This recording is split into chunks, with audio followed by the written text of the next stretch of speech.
था कि paper general से इंग्लिश जो दे रहे थे हम लोग उसको अटेम्प्ट करके जैसे टाइम ओवर हो तुरंत जनरल आ गया।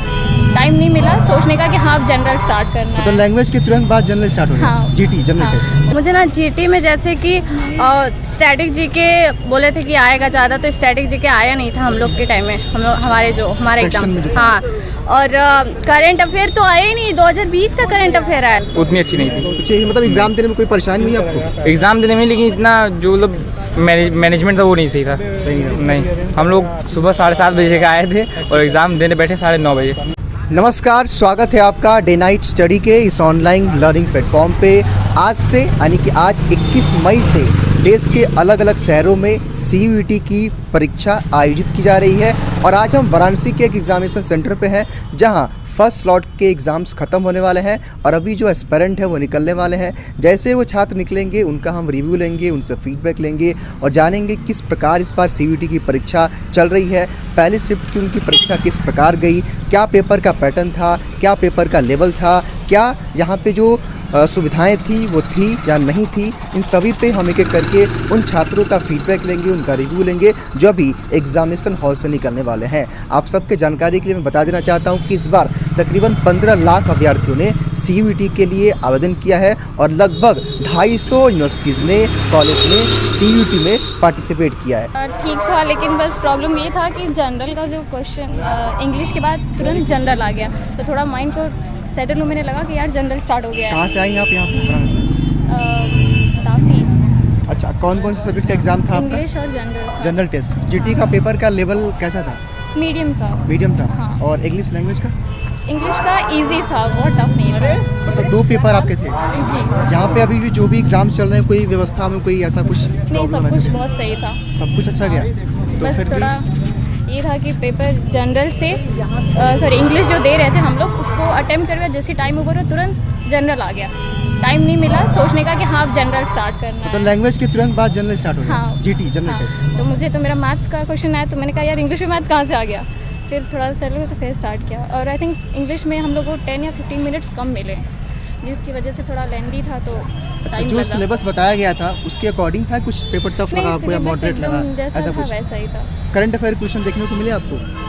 3-4 क्वेश्चंस थे। 3-4 क्वेश्चन। हाँ, उससे मतलब ज़्यादा जीटी नहीं। में सबसे ज़्यादा जो सेक्शन था किस सब्जेक्ट का था? अगर आप देखेंगे मैथ का था कि रीजनिंग का था कि रीजनिंग और मैथ्स इक्वली था।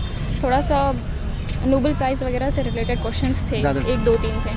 जीटी सर जी क्या ही बताएं आपको। क्या हो गया? जीटी अच्छा नहीं था, इंग्लिश अच्छा था। मतलब आज क्या क्या पेपर था आपका? आज general test and GT. GT था।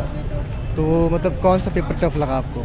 मुझे ना जीटी में जैसे कि स्टैटिक जीके बोले थे कि आएगा ज़्यादा, तो स्टैटिक जीके आया नहीं था हम लोग के टाइम में। हमारे सेक्शन एग्जाम में जो था। हाँ, और करंट अफेयर तो आया ही नहीं। 2020 का करंट अफेयर आया था। Last year current affair? हाँ, 2020 का क्वेश्चन आया था। अच्छा। और- अच्छा, जीटी जनरल टेस्ट में रीजनिंग मैथ वगैरह? रीजनिंग के क्वेश्चन ज़्यादा नहीं, 4-5 दिखे बस। तो यानी कि जनरल टेस्ट में सबसे ज़्यादा किस सब्जेक्ट से प्रश्न आया हाँ, quantity aptitude and numerical ability. आया था? हाँ, यानी कि रीजनिंग मैथ। रीजनिंग आया ही नहीं था। रीजनिंग में 5-6 question. GK GS? GK GS थोड़ा बहुत आया था। सबसे ज़्यादा मैथ दे दिया था, वो भी अर्थमेटिक दिया था। हाँ, और इंग्लिश अच्छा था। इंग्लिश अच्छा था। सारे क्वेश्चन आपने इंग्लिश से किए?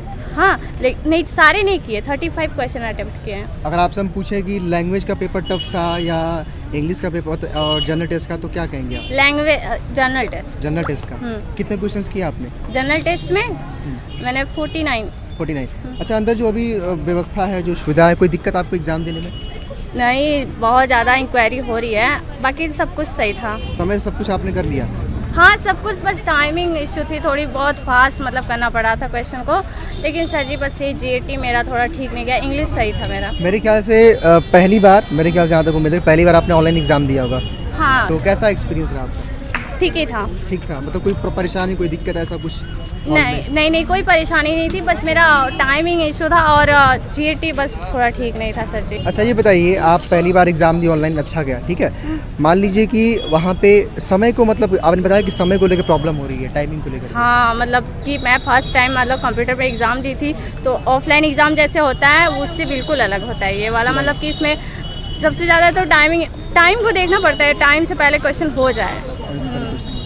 यानी कि आप कह रही हैं कि लैंग्वेज का पेपर आसान था हाँ। और टफ था आपका जनरल टेस्ट का पेपर। हाँ। और आप कह रही हैं कि रीजनिंग मैथ ज़्यादा आया था, है क्वांटिटेटिव एप्टीट्यूड न्यूमेरिकल एप्टीट्यूड ज़्यादा क्वेश्चन आए थे। हाँ। जीके जीएस के क्वेश्चंस कम आए थे, आप बता रही हैं। और करंट अफेयर क्या हाल चाल था? करंट अफेयर आई लास्ट नहीं। ईयर का आया था। हाँ 2020 का मुझे एक करंट अफेयर दिखा है। कोई क्वेश्चन जो आप बताना चाहेंगी, कोई अगर आपको याद हो तो? कोई प्लस जीटी का, जीटी का जैसे कि वो राइटर पूछा था। मतलब बुक्स के फेमस बुक्स के राइटर। हाँ बुक्स एंड राइटर्स। और करंट अफेयर में जैसे पूछा स्पोर्ट्स से क्वेश्चन आए थे। और लैंग्वेज का पेपर में कुछ बताना चाहेंगे? हाँ लैंग्वेज के पेपर में सिनोनिम्स एंटोनिम्स थोड़ा कम था, जिसमें वो नहीं आता पैराग्राफ दिया होता है उसको रीड करके करना पड़ता है, तो वो ज़्यादा था। वो ज़्यादा था, पैराग्राफ। हाँ वो कॉम्प्रिहेंशन। हाँ कॉम्प्रिहेंशन वो ज़्यादा था क्वेश्चन उसका।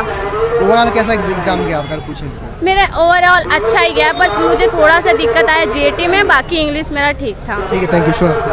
Thank you. तो कुछ और भी अभ्यर्थी हैं जो सीयूईटी के एग्जाम को दे के निकले हैं। नाम क्या पड़ेगा आपका? शिवेन सोनकर। आपका? नवनीत सिंह। आपका? कृष्णपाल। कहाँ से आप लोग हैं? यहीं सब लोग बनारसी से हैं। किस सेक्शन का पेपर था आप लोग का आज? कौन सा पेपर था? जनरल टेस्ट और इंग्लिश। जनरल टेस्ट और इंग्लिश, यानी कि कह लें लैंग्वेज और जनरल टेस्ट का पेपर था। कैसा गया एग्जाम आप लोग का? इंग्लिश का सही था और जनरल टेस्ट का थोड़ा हार्ड आया था, लेकिन तब भी सही था। सही था। आपके अकॉर्डिंग दोनों बढ़िया था। क्या जो एनटीए के द्वारा जो सिलेबस बताया गया था उसी के अकॉर्डिंग प्रश्न थे या कुछ अलग थे? उसी के अकॉर्डिंग। उसी के अकॉर्डिंग थे सब। उसी के हाँ। अकॉर्डिंग। अच्छा, एक चीज़ मैं पूछना चाहूँगा, अभी कुछ अभ्यर्थियों से मेरी बात हुई, वो लोग ये कह रहे हैं कि सर जो है करंट अफेयर लास्ट ईयर का पूछा था, तो क्या आपको भी ऐसा लगा? करंट अफेयर्स हो सकता है, क्योंकि एकदम लेटेस्ट कोई नहीं पूछा है, मतलब पहले का ही आया है। हाँ एक। हाँ अच्छा, रीजनिंग और मैथ के पेपर कैसे लगे आपको? वो थोड़े हार्ड थे। हार्ड लेकिन फिर भी ठीक है। हार्ड। जीके जीएस का लेवल क्या रहा?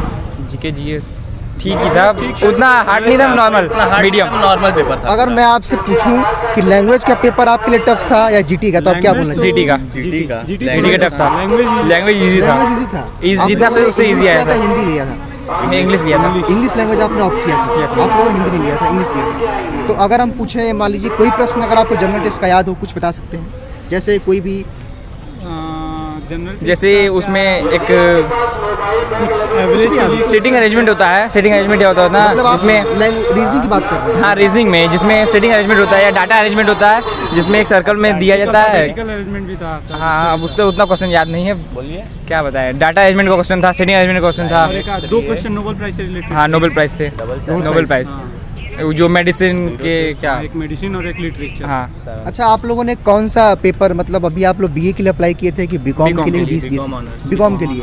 तो अभी आप लोगों के डोमेन के पेपर बाकी हैं। हाँ। कब आपके एग्जाम्स होने? वो 28 को होने। अभी मतलब उसका सेटिंग इंटीमेशन स्लिप आ चुका है? आ गया। हाँ हम लोग आ गए। कहाँ से आप लोग आए हैं यहाँ पे?